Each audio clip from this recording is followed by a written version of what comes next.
ගයාබර 8 ශ්‍රේණියේ දුවේ පුතේ අපි දන්නවා COVID-19 ප්‍රශ්නෙත් එක්ක ආය පාරක් අපේ සුපුරුදු පන්තිමාලාව එනකිටලා තියෙනවා. එතකොට පුතේ අපිට පන්ති පවත්වා ගන්න නැතුව විදියක් වෙලා තියෙනවා. එතකොට අපි ගෙදරට වෙලා නිකන් ඉන්නවට වඩා මේ කාලය අපි දන්නවා වැඩදායි විදියට නැත්නම් ඵලදායි ලෙස යොදා ගන්න ඕන.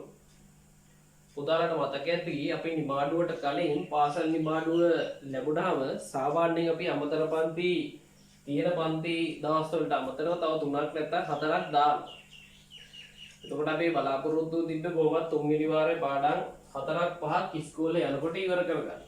හැබැයි මේ COVID-19 ප්‍රශ්නෙත් හන්දා සියලුම පන්ති යන හිටලා දෙනවා. පාසල් යන හිටලා තියෙන හැම වැඩේම අපේ යන හිටලා දෙනවා.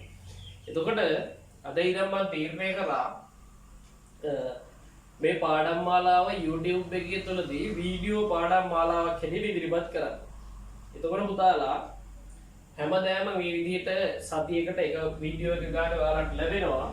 එතකොට මේ වීඩියෝ පාඩම් මාලාවත් එක්ක එකතු වෙලා වැඩ ටික හරියට කළා මෙන්න මේ කියන අංකෙට ලබන සතියේදී මේකේ වැඩ ටික WhatsApp කරන්න ඕනේ. ලබන සෙනසුරාදාට කලින් මේ පාඩමට අදාළ වැඩ ටික මෙන්න මේ අංකෙට WhatsApp කරන්න ඕනේ. හරි? ඔයාගේ නමත් එක්ක වැඩ ටික ෆොටෝ ගහලා ඉවර වෙලා මට WhatsApp කරන්න ඕනේ. පැහැදිලි ඇති? එතකොට උදේ මේට අමතරව යම් කෙනෙකුට තනියෙන් හරි නැත්නම් කණ්ඩායමක් හැටියට හරි මගෙන් ඉගෙන ගන්න ඕන. ඒ කියන්නේ මේ වීඩියෝ මාලාව හැර වෙනත් විදිහකට ඉගෙන පන්ති ඉගෙන ගන්නවා වගේ ඔන්ලයින් ක්‍රමයට ඉගෙන ගන්න ඕන නම් අපිට මෙන්න මේ වෙබ්සයිට් එක හරහා savidya.net කියන වෙබ් අඩවිය හරහා මම ඉගෙනීම් කටයුතු සිදු කරනවා. හරි? මෙන්න මේ වෙබ් අඩවිය හරහා ඔන්ලයින් ක්‍රමයට. හරි? ඉගෙනීම් කටයුතු කරනවා. හරි? කවුරු හරි ලද්දුවෙකුට හරි පුතෙකුට හරි ඔන්ලයින් ක්‍රමයට ඉගෙන ගන්න ඕන නම් ඔන්ලයින් ක්‍රමයට ඉගෙන ගන්න පුළුවන්. එතකොට ඒකෙදි ඒක රෙජිස්ටර් වෙන හැටි වැඩ කරන කටයුතු ඒ ඔක්කොම මෙන්න මේ අංකයට කතා කරලා දැනගන්න පුළුවන්. 071 25 25 785 මේ අංකයට කතා කරන්න කලින් පුතේ ඔයාගේ නම පන්තිය අම්මගේ හරි තාත්තගේ හරි බාරකරුගේ දුරකථන අංක කයයි ඊමේල් ඇඩ්‍රස් එකයි මෙන්න මේ කියන අංකෙට මැසේජ් එකක් දාන්න නමයි පන්තියයි බාරකාරයාගේ දුරකථන අංකේ ඊමේල් ඇඩ්‍රස් එකයි. එතකොට සම්පූර්ණ අපි වෙබ් අඩවිය රෙජිස්ටර් කරලා ඉවර වෙලා අදාළ පන්තියේ තියෙන දවසයි වෙලාවයි කියනවා. හරි? ඔයාට පන්ති තියෙනවා නම් මේ වෙනකොටත් මොන ඔන්ලයින් හරි වෙනත් ක්‍රමයකට හරි ඔයාට පුළුවන් වෙලාවක් මගෙත් එක්ක කතා කරලා යොදා ගන්න පුළුවන්. හරි? එහෙනම් ඒක පුතාලට පැහැදිලි ඇති. එතකොට පුතේ අද අපි ඉගෙන ගන්න යන්නේ මේ වීඩියෝ එකේදී සම්භාවිතාවය කියන මාතෘකාව. අපි දන්නවා සම්භාවිතාවයේ යටතේ අපිට ඉගෙන ගන්න තියෙනවා පුතේ සිදුවීමක විය හැකියාව. සිදුවීමක විය හැකියාව. සිදුවීමක විය හැකියාව. සිදුවීමක විය හැකියාව. එතකොට අපි දන්නවා සිද්ධි ගත්තොත් අපි වර්ග තුනක් තියෙනවා. මොකද්ද? අනිවාර්යයෙන්ම සිදුවන සිදුවීම් තියෙනවා. මොනවද? අනිවාර්යයෙන්ම. ඒ කියන්නේ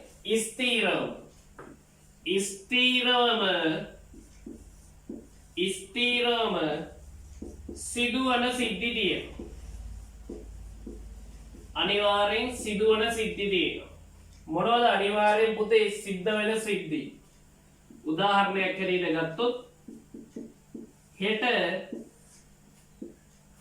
හෙට ඉර පෑයීම. හෙට ඉර පෑයීම. හරි හෙට ඉර පෑයීම කියන සිද්ධිය ගත්තොත් අනිවාර්යෙන්ම සිදුවන සිද්ධියක්. හරි.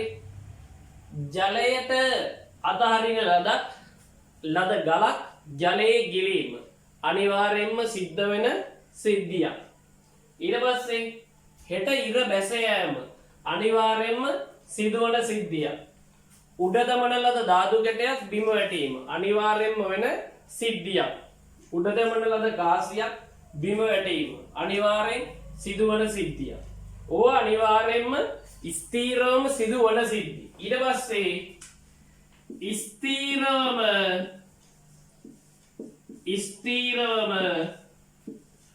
සිදු නොවන සිද්ධි. සිදු නොවන සිද්ධි අනිවාර්යෙන්ම සිදු නොවන සිද්ධි. මොනවද උදාහරණයක් ගත්තොත් හෙට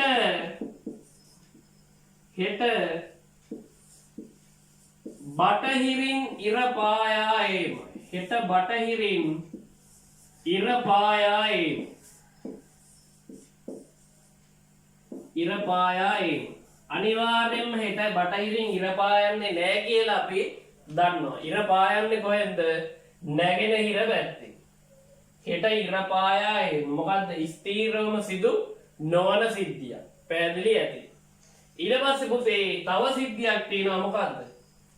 දැන් අපි දන්නවා ධාතු කැටයක් උඩ දැම්මොත් අපිට හරියටම කියන්න පුළුවන් වැටෙන්නේ මොකද්ද කියලා. එක වැටෙයිද කියලා දන්නේ නැහැ. දෙක වැටෙයිද දන්නේ නැහැ. හරි. වැටෙන ඉලක්කම දන්නේ නැහැ. හෙට මං කාගෙන් හරි දුවෙක්ගෙන් හරි පුතෙක්ගෙන් හරි ඇහුවොත් හෙට වහිනවද කියලා. කාටවත් කියන්න පුළුවන්ද? හෙට වහිනවද නැද්ද කියලා? අපිට කාටවත් කියන්න බෑ හෙට වහිනවද නැද්ද කියලා. එතකොට ඒ වගේ සිද්ධි මොනවද? අහපු සිද්ධි. හරි. ඒව මොනවද? අහපු සිද්ධි. අනිවාර්යෙන්ම වහිනවද පායනවද කියලා මට කියන්න බෑ. ඒවට අපි කියනවා මොනවද? අහපු සිද්ධි.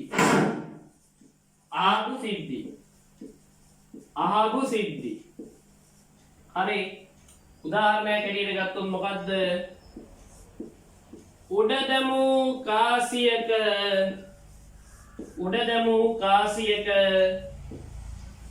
සිරස වැටීම. උඩ දැමූ කාසියක සිරස වැටීම. හරි. උදාහරණයට පැහැදිලි ඇති. එතකොට සම්භාවිතාවයේ යටතේ අපිට ඉගෙන ගන්න තියෙනවා සිදුවීමක විය හැකියාව. ඒ යටතේ අපි සිද්ධි වර්ග තුනක් ඉගෙන ගන්නවා. මොකද්ද? ස්ථීරවම සිදුවන සිද්ධි. උදාහරණයක් ඇටියට ගත්තොත් මොකද්ද? හෙට ඉර පෑයීම අනිවාර්යෙන්ම සිද්ධ වෙනවා. ඊළඟ ස්ථීරවම සිදු නොවන සිද්ධි අනිවාර්යෙන්ම අපි දන්නවා ඒව වෙන්නේ නැහැ කියලා. මොනවද? හෙට බටහිරින් ඉර පායා ඒම. අපි දන්නවා අනිවාර්යෙන්ම බටහිරින් ඉර පායන්නේ නැහැ. අනිවාර්යෙන්ම ඉර පායන්නේ කොහෙන්ද? නැගෙනහිර පැත්තෙන්. එහෙනම් ඒක ස්ථීරවම සිදු නොවන සිද්ධියක්. ඊට පස්සේ අහපු සිද්ධි තියෙනවා. මොනවද අහපු සිද්ධි කියන්නේ? අපි දන්නේ නැහැ ස්ථීරව මේක වෙයිද ස්ථීරව මේක වෙන්නේ නැද්ද කියලා. ඒවට තමයි කියන්නේ මොනවද? අහපු සිද්ධි කියලා. මොනවද? උඩ දැමූ කාසියක සිරස වැටීම, ධාතු කැටයක එක වැටීම. ඊට පස්සේ තව මොකද්ද? හරි. මොකද්ද? හෙට වැස්ස වැටීම, ළමයෙකු විභාගයේ සමත් වීම. හරියටම කියන්න බෑ අපිට විභාගයේ ළමයෙක් ලියුවොත් සමත් වෙයිද අසමත් වෙයිද කියලා. ඔන්න ඕවා තමයි මොනවද? අහපු සිද්ධි කියන්නේ. පැහැදිලි ඇති. එහෙනම් පුතේ සම්භාවිතාවය කියලා ලියලා වීඩියෝ එක නවත්තලා මෙන්න මේ ටික නෝට් කරගන්න.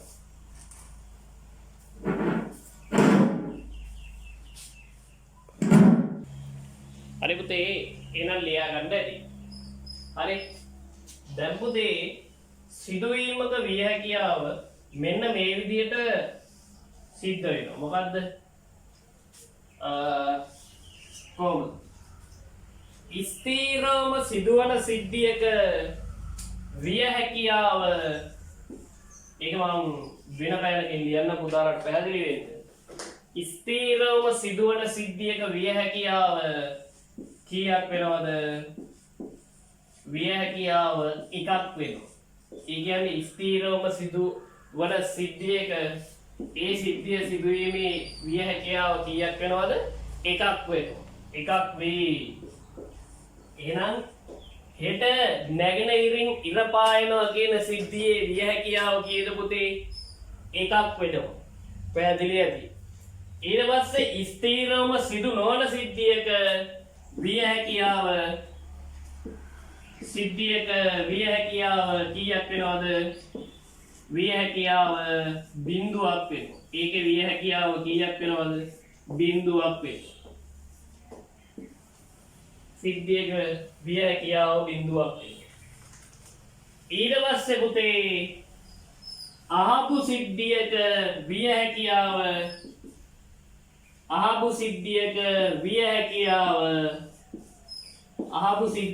හැකියාව මොකක් වෙනවද?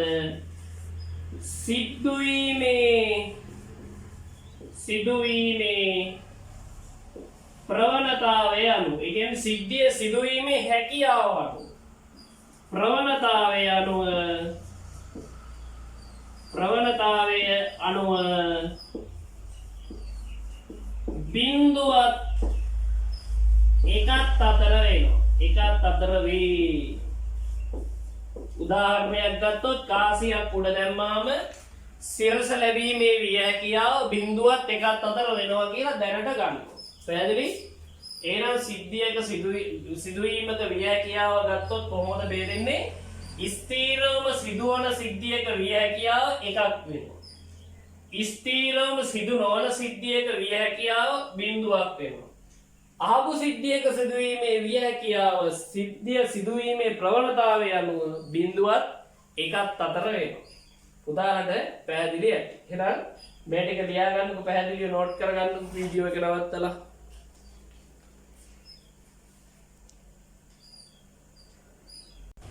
හරි පුතේ, ඊළඟ කරුණු ටික සර් කියනවා මෙහෙම බුලට් අදා ලියන්න. හරි, පළවෙනි බුලට් එක ගත්තොත් මම ඉස්සෙල්ලා කියනවා, ඊට පස්සේ උදාහරණ කල්පනා කරන්න. දැන් උදාහරණයක් ගත්තොත් කාසියක් උඩ දැම්මොත් සිරස වැටෙන්න පුළුවන් හැකියාවයි විය හැකියාවයි සිරස නොවැටීමේ විය හැකියාවයි මොකද වෙන්නේ? සමාන වෙනවා. සිරස ඔක්කොම වාර දෙකක් තියෙනවා. දෙකෙන් එකක් වෙනවා. මොකද්ද? සිරස වැටීම. සිරස නොවැටීමේ විය හැකියාවක් කීයද? වාර දෙකක් තියෙනවා. එකක් සිරස හැර වෙනත් අගයක් වැටෙන්න පුළුවන්. එහෙනම් මේව ලියන්න. යම් සිදුවීමක් සිදුවීමේ විය හැකියාව හා යම් සිදුවීමක්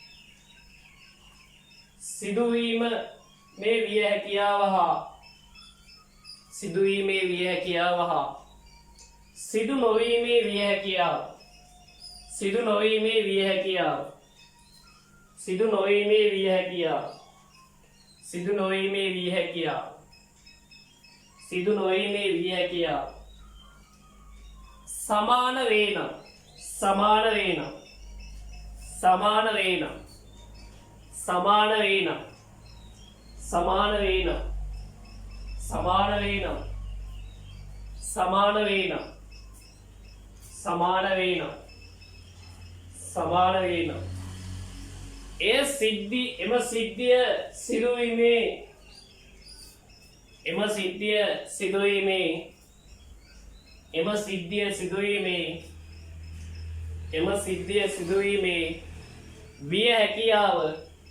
හැකියාව භාගයක්ද? එම සිද්ධිය සිදුවීමේ විය හැකියාව භාගයක්ද? සිදුවීමේ විය හැකියාව භාගයක්ද? විය හැකියාව භාගයක්ද? සිදු නොවීමේ විය හැකියාව සිදු නොවීමේ විය හැකියාව සිදු නොවීමේ විය හැකියාව භාගයක්ද වේ. සිදුවීමේ විය හැකියාව භාගයක්ද? සිදු නොවීමේ විය හැකියාව ඒත් මොකක් වෙනවද? භාගයක්ද වේ.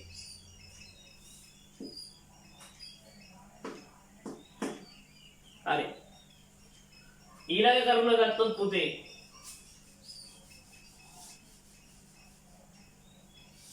හරි,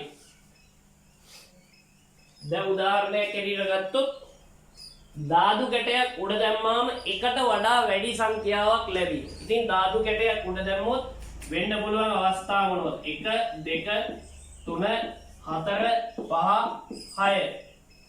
ඉතින් එකට වඩා වැඩි ඒවා කීයක් තියෙනවද මේ? කීයක් තියෙනවද? 5. ඒ පැත්ත මොකද වෙලා තියෙන්නේ? වැඩි. එහෙනම් සිදුවීමක් සිදු නොවීමේ හැකියාවට වඩා ඒ කිව්වේ දැන් මේකේ එකට වඩා වැඩි අගයක් වැටෙනවා කියුවාම එකට වඩා අඩු අගයන් කීයක් තියෙන්නේ? 6න් 1යි. එකට වඩා වැඩි ඒවා කීයක් තියෙනවද? 6න් 5ක් තියෙනවා. ඒ කියන්නේ සිදු නොවීමේ හැකියාවට වඩා සිදුවීමේ හැකියාව මොකද වෙලා තියෙන්නේ? වැඩි. ඒ වගේ වෙලාවට මොකද වෙන්නේ? එම සිදුවීමේ විය හැකියාව මොකක් වෙනවද? භාගයක් එකත් අතර පිට. භාගයක් එකත් අතර පිට. හරි පැහැදිලි ඇති පුතාලට කියේ. සිද්ධියක් සිදුවීම නොවීමේ හැකියාවට වඩා සිදුවීමේ හැකියාව වැඩි නම් සිදුවීමේ විය හැකියාව කීයද? භාගයක් එකත් අතර පිට. හරි එහෙනම් ලියන්න පුතේ සිදුවීමේ හැකියාව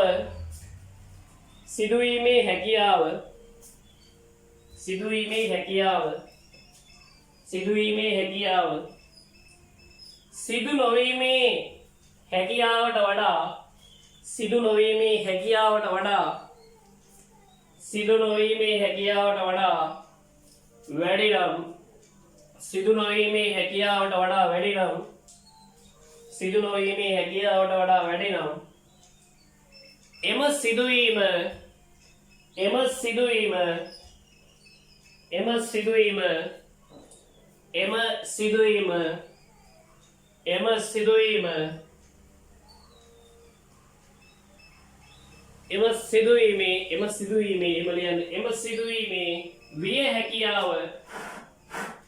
සිදුවීම විය හැකියාව භාගයක් එකත් අතර අගයක් වේ. භාගයක් එකත් අතර අගයක් වේ. නැත්නම් භාගයක් එකත් අතර පිහිටයි. භාගයක් එකත් අතර අගයක් වේ. භාගයක් එකත් අතර අගයක් වේ. භාගයක් එකත් අතර අගයක් වේ. හරි. දැන් ඕකෙම අනිත් පැත්ත ගත්තොත් මොකද්ද?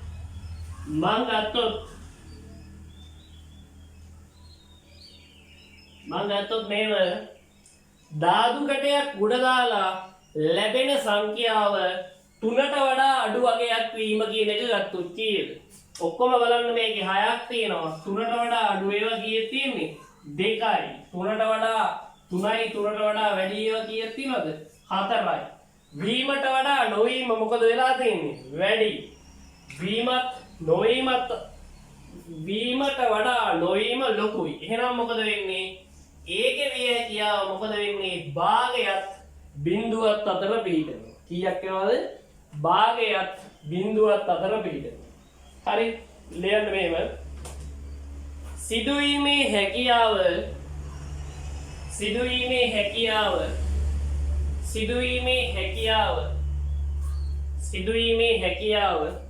සිදු නොවීමේ හැකියාවට වඩා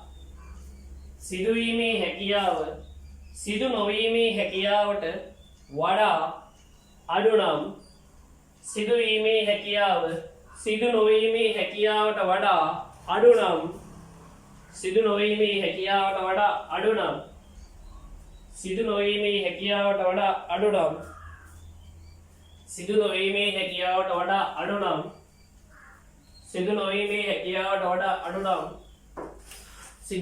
හැකියාව අඩු නම් එම සිදුවීමේ විය හැකියාව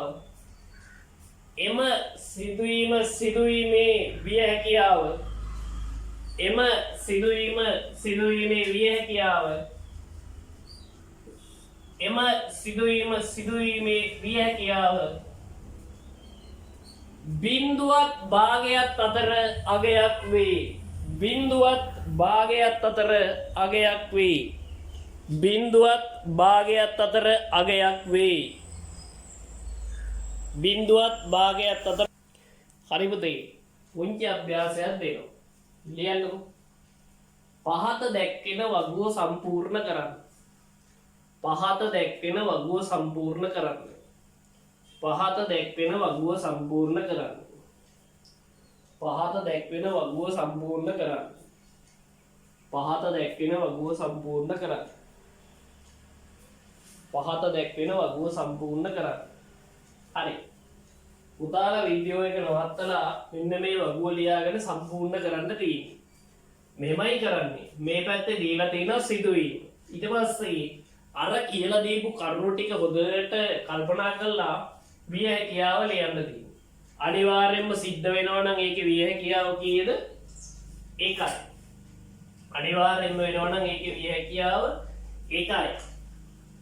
අනිවාර්යයෙන්ම වෙන්නේ නැත්නම් ඒකේ විය හැකියාව 0යි. හරියටම වෙයිද නොවේද කියලා කියන්න පුළුවන් නම් සමාන හැකියාවක් නම් තියෙන්නේ සිදු වෙන්නයි සිදු නොවෙන්නයි. ඒකේ කීයද? භාගයයි. ඊට පස්සේ සිදු වෙනවට වඩා සිදු නොවෙන්න වැඩි විය හැකියාවක් තියෙනවා. බිඳුවත් භාගයත් අතර වෙනවා. වෙනවට වඩා නොවෙන්න වැඩි හැකියාවක් තියෙනවා නම් කීයද? බිඳුවත් භාගයත් අතර වෙනවා. නොවෙනවට වඩා සිදුවීම සිදු වෙන්න සම්භාවිතාවයක් සිදු වෙන්න විය හැකියාවක් තියෙනවා නම් එකත් භාගයත් අතර වෙනවා. උදාහරණයක් පැහැදිලිද? එහෙනම් වගුව ලියාගෙන පුරවන්න මොකක්ද තියෙන්නේ පළවෙනි එක? උඩ දැමූ ගලක් පොළවට වැටීම. කල්පනා කරන්න. අද බදාදා නම් හෙට අද ඉරිදා නම් හෙට බදාදා වීම. කල්පනා කරන්න. තරගයකදී කාසියේ වාසිය වැටීම. පන්තියක ළමයෙකු පන්තියේ පළමුවෙනියා වීම. පන්තියේ පළමුවෙනියා වීම. හරි. නැගරහිනි ඉර පායා ඒම. ඉරට්ටේ සංඛ්‍යා දෙකක ඓක්‍ය ඔත්තේ සංඛ්‍යාවක් වීම. හරි. හොඳට කල්පනා කරලා එහෙනම් පුතාලා උත්තර ලියන්න බලන්න.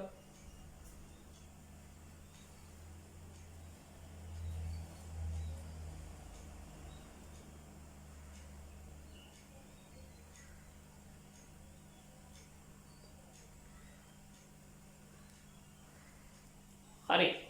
පුතාලා එහෙනම් නවත්තලා ලියන්න ඇති. පළවෙනි එකේ තියෙනවා මොකද්ද? උඩ දැමූ ගලක් පොළවට වැටී. අපි දන්නවා උඩ දැම්මොත් ගලක් අනිවාර්යයෙන්ම මොකද වෙන්නේ?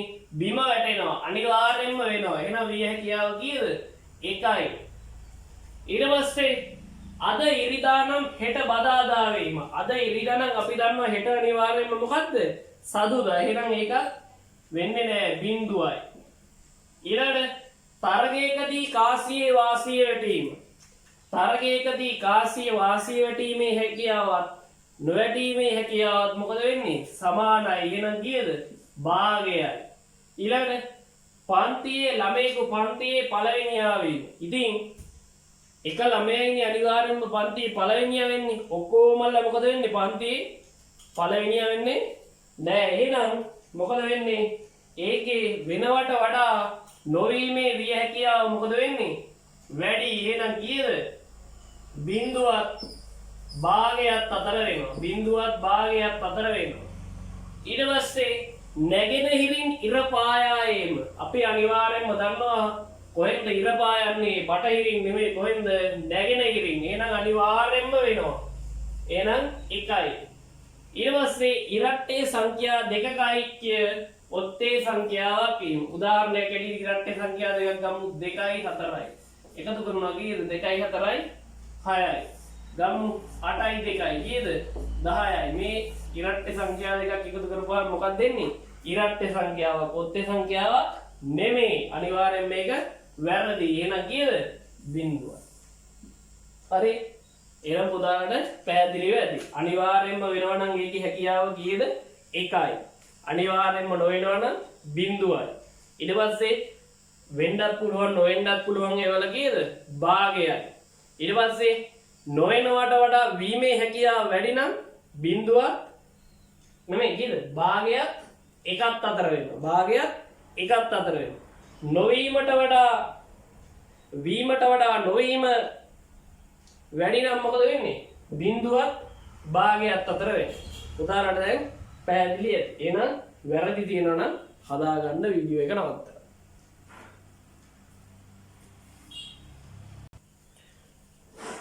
හරි පුතේ. ඊළඟට අපි ඉගෙන ගන්න තියෙන කොටස තමයි පරීක්ෂණාත්මක සම්භාවිතාවය. ඒ යටතේ අපිට ඉගෙන ගන්න තියෙනවා අහපු පරීක්ෂණ කියලා. අහපු පරීක්ෂණයක් කියන්නේ මේ වගේ දෙයක්.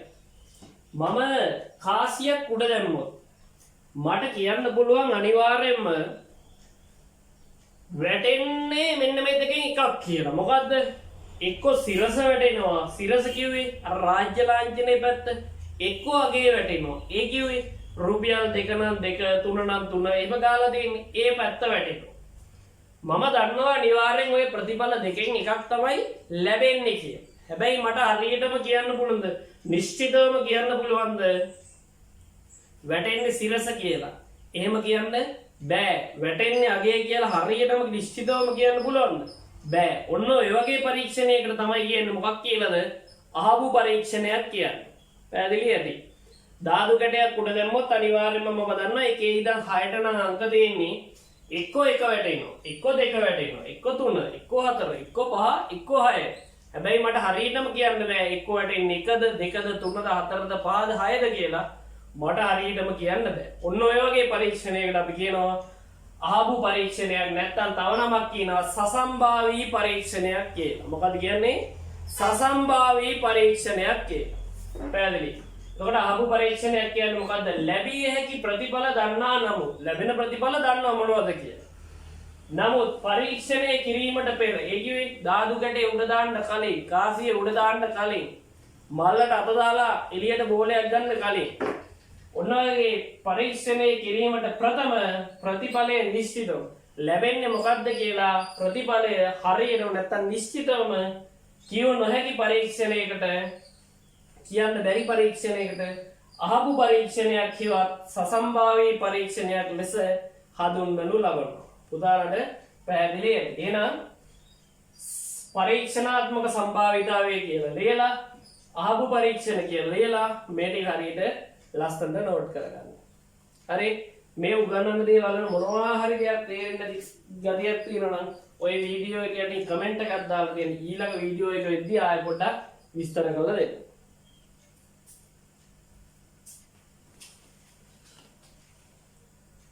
හරි. පුතාලා වැරදුනාට කමක් නැහැ. මෙන්න මේ වගු පුරවන්න බලන්න. අහපු පරීක්ෂණය එක පැත්තක තියෙනවා. අනිත් එක ලැබිය හැකි ප්‍රතිඵල තියෙනවා. මොකද්ද? කාසියක් උඩ තමා වැටෙන පැත්ත නිරීක්ෂණය කෙරේ. ඊළඟට 1 සිට 4 දක්වා අංක යෙදූ චතුස්තලාකාර ධාතු කැටේ උඩ දැමීම. බලන්න මේක හිතලා පුරවන්න බලන්න. වැරදුනාට කිසි ගැටලුවක් නැහැ. පැන්සලෙන් පුරවන්න බලන්න.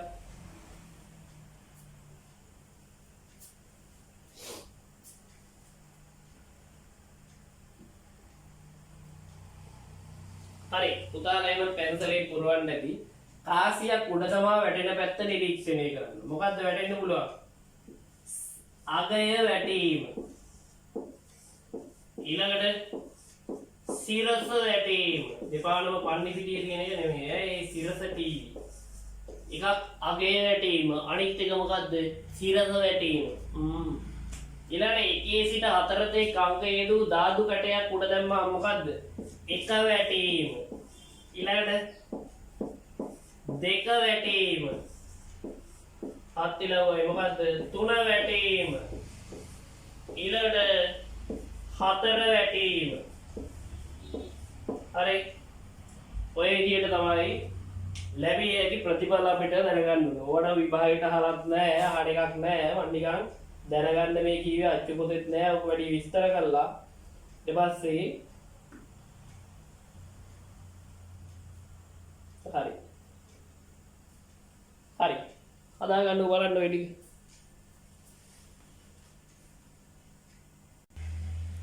හරි පුතේ ඊළඟට අපිට ඉගෙන ගන්න තියෙනවා සාර්ථක භාගය කියන එක. සාර්ථක භාගය කියන්නේ බය වෙන්න එපා විභාගෙදී අහන්නේ සාර්ථක භාගය කියන්නේ මොකක්ද කියලා. මේකේ ගණන් හදන්න තමයි කියන්නේ. ඒ ප්‍රතිඵලයේ සාර්ථක භාගය ඇහුවොත් ඒක හොයන්නේ ඒ ප්‍රතිඵලයේ ලැබිච්ච වාර ගණන බෙදනවා පරීක්ෂණයේ සිදු කළ මුළු වාර ගණන. ගණන් හදනකොට තේරෙයි. එහෙනම් B ප්‍රතිඵලයේ සාර්ථක භාගය ඇහුවොත් මොකද කරන්නේ? B ප්‍රතිඵලයේ ලැබුණු වාර ගණන බෙදනවා පරීක්ෂණය කළ මුළු වාර ගණන. පැහැදිලි ඇති. රතු පබළුවක් ලැබීමේ සාර්ථක භාගය ඇහුවොත් මොකද කරන්නේ? රතු පබළුවක් ලැබුණු වාර ගණන බෙදනවා පරීක්ෂණය කරපු මුළු වාර ගණන. පුතේ පැහැදිලිද? එහෙනම් සාර්ථක භාගය කියලා ලියලා මේක ලියලා කොටු කරගෙන පාඩම් කරගන්න.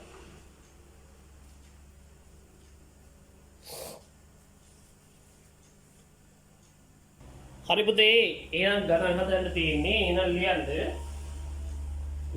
වේද? ලියන්න. පෙට්ටියක රතු කහ කොළ හා දම්. රතු කහ කොළ දම්. පැහැති බැලුම් බෝල 4ක් ඇත. පැහැති බැලුම් බෝල 4ක් ඇත. බැලුම් බෝල 4ක් ඇත. පළමුව පෙට්ටියෙන් බැලුමක් ගෙන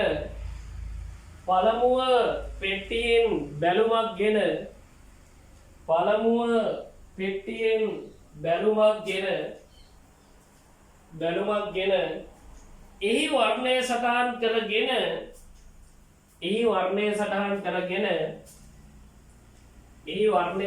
කරගෙන නැවතත් පෙට්ටියට දමා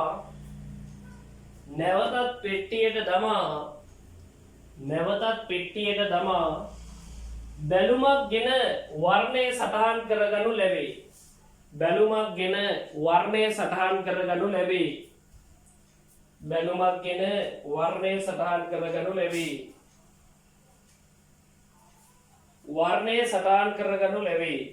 මේ ආකාරයට මෙම පරීක්ෂණය 25 වතාවක් සිදු කර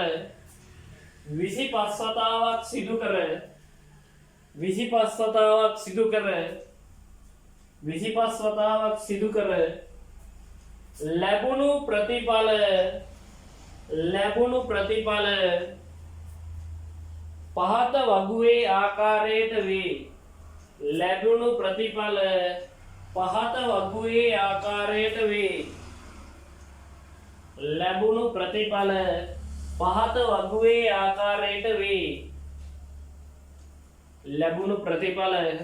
පහත වගුවේ ආකාරයට වේ.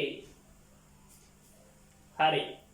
එහෙනම් පුතාලා වීඩියෝ එක නවත්තලා මෙන්න මේ වගුව ලියාගන්න. වීඩියෝ එක නවත්තලා හරි වගුව ලියාගන්න. හරි. වගුව එනම් ලියාගන්න ඇති. රෝම ඉලක්ක 1.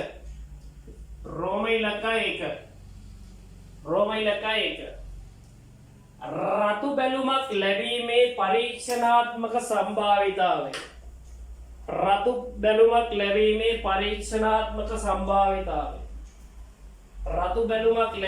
පරීක්ෂණාත්මක සම්භාවිතාවය. සොයන්න. රතු බැලුමක් ලැබීමේ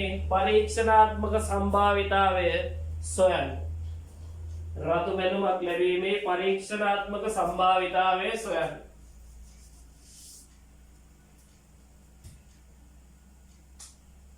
හරි. දැන් රතු බැලුමක් ලැබීමේ පරීක්ෂණාත්මක සම්භාවිතාවය කොහොමද? ඉරෙන් උඩට දානවා රතු බැලුම ලැබුණු වාර ගණන. ඉරෙන් යටට දානවා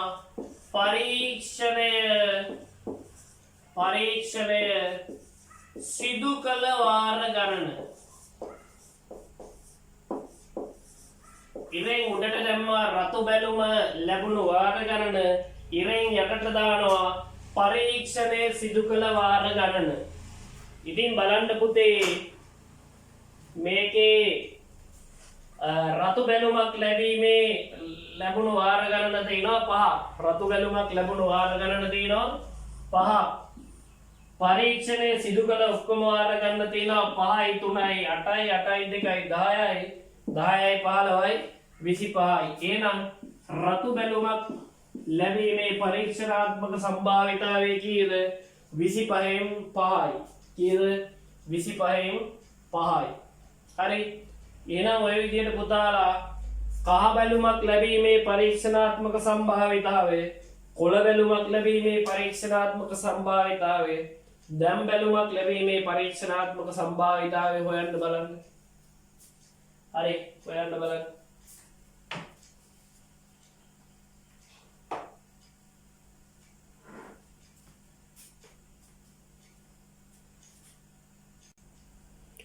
හරි පුතේ එහෙනම් පුතාලා හොයන්න ඇති ඊළඟට මොකද්ද ඊළඟ මොකද්ද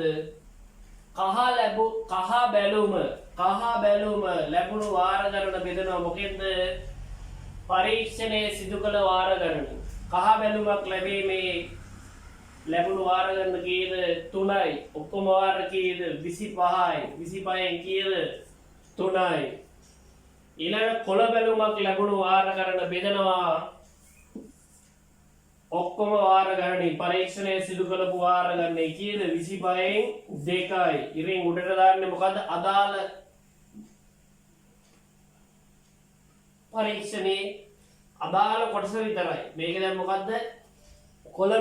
කොළ බැලුම ලැබුණු වාර ගණන. බෙදීම පරීක්ෂණය සිදු කළ වාර ගණන. පැහැදිලි? ඊළඟට දම් බැලුම ලැබීමේ වාර ගණන කීයද? 15යි. මුළු වාර ගණන කීයද? 25යි.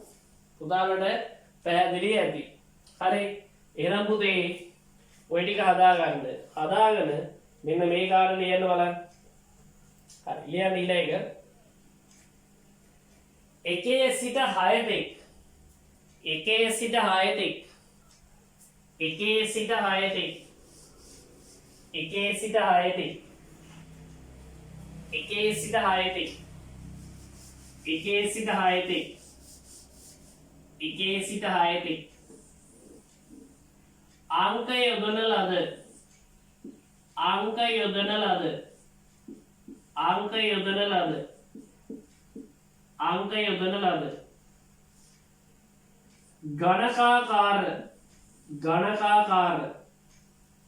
ගණකාකාර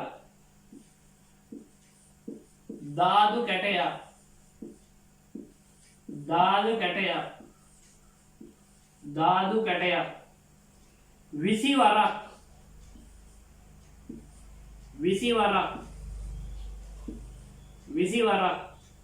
උඩ තමා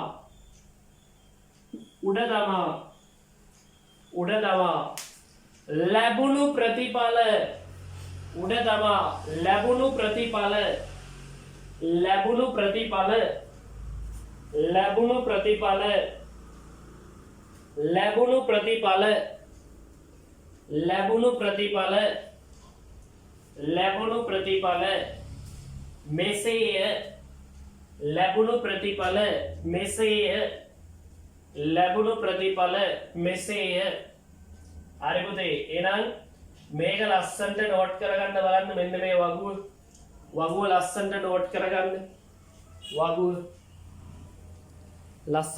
කරගන්න හරි පුතාලා එහෙනම් සටහන් කරගන්න ඇති පුතේ එහෙනම් ලියන්න පළවෙනි එක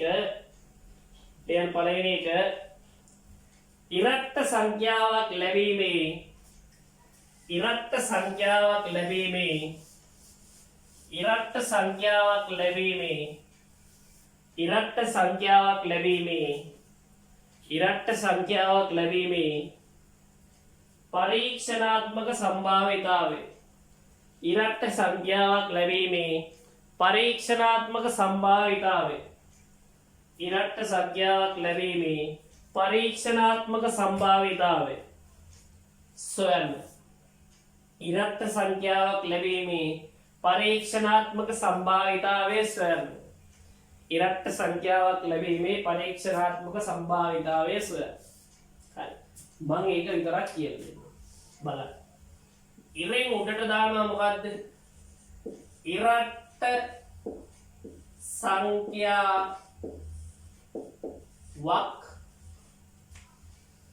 ලැබුණු වාර ගණන ඉරට්ට සංඛ්‍යාවක් ලැබුණු වාර ගණන ඉරෙන් යටට දානවා මොකද්ද පරීක්ෂණය සිදු කළ වාර ගණන. පරීක්ෂණය සිදු කළ වාර ගණන. හරි. මොනවද බබෝ මේකේ ඉරට්ට සංඛ්‍යා මොනවද? මේ තියෙන ඉරට්ට සංඛ්‍යා 2 ඊළඟ 4 ඊළඟ 6 බලන්න වාර කීයද? 2යි මෙතන 3යි 5යි 5යි 3යි 8යි කීයද? 8යි. ඔක්කොම මේකේ කීයක් තියෙනවද? 20යි. කීයක් තියෙනවද? 20යි. එහෙනම් කීයද? 20න් 8යි. කීයද පුතේ? 20න් 8යි. කීයද? 20න් 8යි. එහෙනම් පුතේ ලියන්න. දැන් පුතාලට පැහැදිලි ඇති. හරි. ඕනනම් මේක දශම කරලා ලියන්න ගැටලුවක් නැහැ. ඕනනම් 8 20න් බෙදලා ලියන්න ගැටලුවක් නැහැ. ඒක තමයි හරියටම හරි. මම ඉතින් මේක වැරදි නෑ බය වෙන්න එපා. මේ විදිහට ලියුවට කියලා ගැටලුවක් නෑ වැරදි දාන්න නෑ. හැබැයි ඕනනම් මේක ඕනනම් බෙදලා දශම ගණන් ලියන්න ඒක කමක් නෑ. ඉතින් ඒක ටිකක් අමාරුයි. ගුරු වැඩ. හරි. ඊළඟ ලියන්න පුතේ. ඊළඟ ලියන්න ප්‍රථමක සංඛ්‍යාවක් ලැබීමේ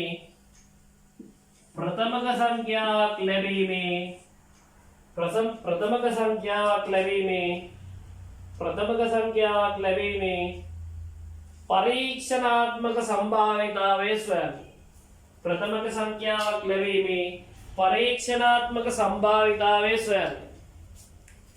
ඉරට්ට සංඛ්‍යාවක් ලැබීම කරා දැන් ප්‍රථමක සංඛ්‍යාවක් ලැබීමේ පරීක්ෂණාත්මක සම්භාවිතාවය සොයන්න. ඉරට්ට සංඛ්‍යාවක් ලැබීමේ පරීක්ෂණාත්මක සම්භාවිතාවය සොයන්න. ඉරට්ට සංඛ්‍යාවක් ලැබීමේ පරීක්ෂණාත්මක සම්භාවිතාවය සොයන්න. ඉරට්ට සංඛ්‍යාවක් ලැබීමේ පරීක්ෂණාත්මක සම්භාවිතාවය සොයන්න. ඉරට්ට සංඛ්‍යාවක් ලැබීමේ පරීක්ෂණාත්මක සම්භාවිතාවය සොයන්න. ඉරට්ට සංඛ්‍යාවක් ලැබීමේ පරීක්ෂණාත්මක සම්භාවිතාවය සොයන්න. ඉරට්ට සංඛ්‍යාවක් නෙමෙයි මොකද්ද? ප්‍රථමක සංඛ්‍යාවක් ලැබීමේ පරීක්ෂණාත්මක සම්භාවිතාවය සොයන්න. ඊළඟට හරි අංක 2 ලැබීමේ පරීක්ෂණාත්මක සම්භාවිතාවය සොයන්න. අංක 2 ලැබීමේ පරීක්ෂණාත්මක සම්භාවිතාවය සොයන්න. අංක 2 ලැබීමේ පරීක්ෂණාත්මක සම්භාවිතාවය සොයන්න. අංක 2 ලැබීමේ පරීක්ෂණාත්මක සම්භාවිතාවය සොයන්න. අංක 2 ලැබීමේ පරීක්ෂණාත්මක සම්භාවිතාවය සොයන්න. ඊළඟට අංක 3ට වඩා අංක 3ට වඩා අංක 3ට වඩා අංක 3ට වඩා අංක 3ට වඩා අංක 3ට වඩා අංක 3ට වඩා අංක 3ට වඩා වැඩි සංඛ්‍යාවක් අංක 3ට වඩා වැඩි සංඛ්‍යාවක් අංක 3ට වඩා වැඩි සංඛ්‍යාවක් අංක 3ට වඩා වැඩි සංඛ්‍යාවක් ලැබීමේ පරීක්ෂණාත්මක සම්භාවිතාව ලැබීමේ පරීක්ෂණාත්මක සම්භාවිතාව ලැබීමේ පරීක්ෂණාත්මක සම්භාවිතාව ලැබීමේ පරීක්ෂණාත්මක සම්භාවිතාව සොයන්න. ලැබීමේ පරීක්ෂණාත්මක සම්භාවිතාව සොයන්න. හරි පුතේ. එහෙනම් වීඩියෝ එක නවත්තලා ගැටලු ටික විසඳන්න බලන්න පුතේ. හරි. වීඩියෝ එක එක දිගට යනවා කියලා කොපි කරන්න එපා. හරියට වැඩේ කරන්න. හරි පුතේ. එහෙනම් වීඩියෝ එක නවත්තලා ගණන් ටික හදන්නදී අපි බලමු. ප්‍රථමක සංඛ්‍යා මොනවද? ප්‍රථමක සංඛ්‍යා. ඉතින් උඩට දානවා ප්‍රථමක සංඛ්‍යා ටික. මොනවද ප්‍රථමක සංඛ්‍යා? ප්‍රථමක සංඛ්‍යා මොනවද? ප්‍රථමක සංඛ්‍යා. ප්‍රථමක සංඛ්‍යා 2 3 5 මෙතන තියෙන ඉතරයි. ඉතින් 2 3 5 මොනවද? 2 3 5 තියෙනවා 2යි.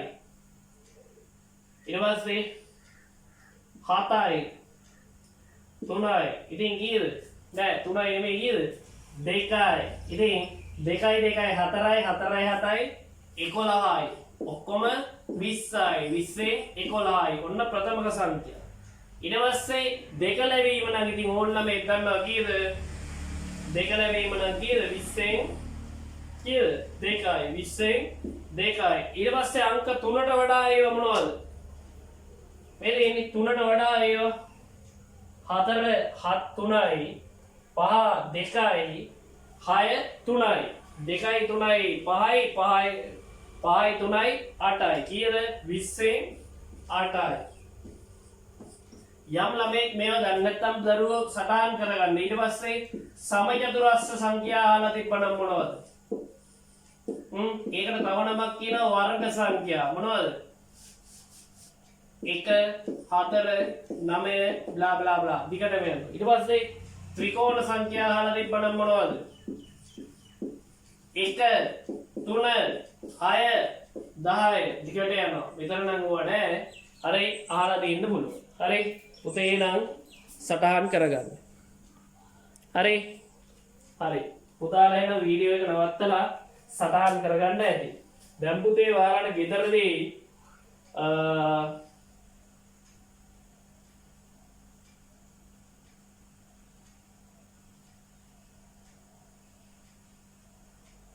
හරි 29 1 සහ 29 2 අභ්‍යාස කරන්න පුළුවන්.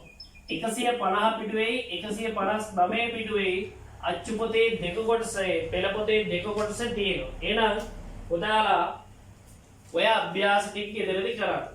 හරි ඊට පස්සේ පුතේ යම් දවසක මම කොයි වෙලේ හරි කියන්නම් මේක මම සජීවීව උගන්වන්න බලාපොරොත්තු වෙනවා.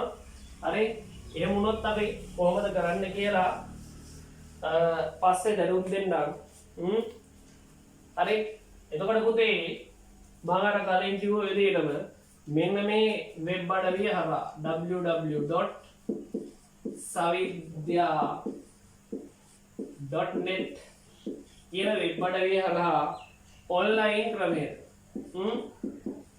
තනියම හරි නැත්තම් කණ්ඩායමක් හැටියට හරි මේ උගන්වනවා වගේම හොඳට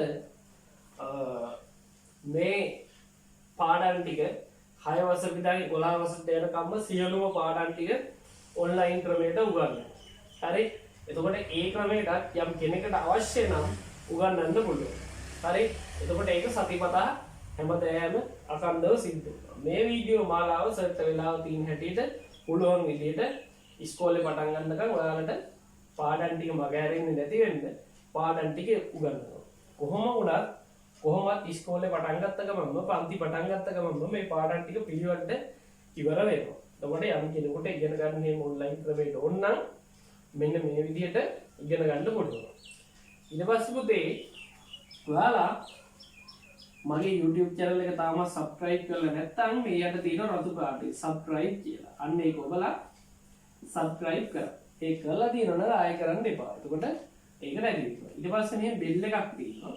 ඔය bell එකේ all කියන එක select කරන්න. එතකොට මම වීඩියෝ එකක් දැම්ම ගමන් පුතාලට ටග් ගාලා වීඩියෝ එක එනවා notification එකක් එනවා. මෙන්න සර් වීඩියෝ එකක් දැම්මා බලලා ඉගෙන ගන්න කියලා. පැහැදිලිද? එහෙනම් යාළුවන්ටත් කියන්න 6 වසර ඉඳන් 11 වසරට යනකම් හැම යාළුවෙකුටම මේ YouTube channel එකත් එක්ක එකතු වෙලා මේ වැඩ ටික කරගන්න කියලා. එහෙනම් අපි ඊළඟ වීඩියෝ එකෙන් හම්බෙමු. එතකන් හැමෝටම සුබ දවසක් සුබ අනාගතයක් මේ වැඩ ටික එහෙනම් කරන්න. හැමෝටම සුබ අනාගතයක් නිරෝගීව අම්මලා තාත්තලාට කරදර කරන්නේ නැතුව ගෙදරට වෙලා අධ්‍යාපන වැඩ කටයුතු කරගන්න. හැමෝටම උත්සාහ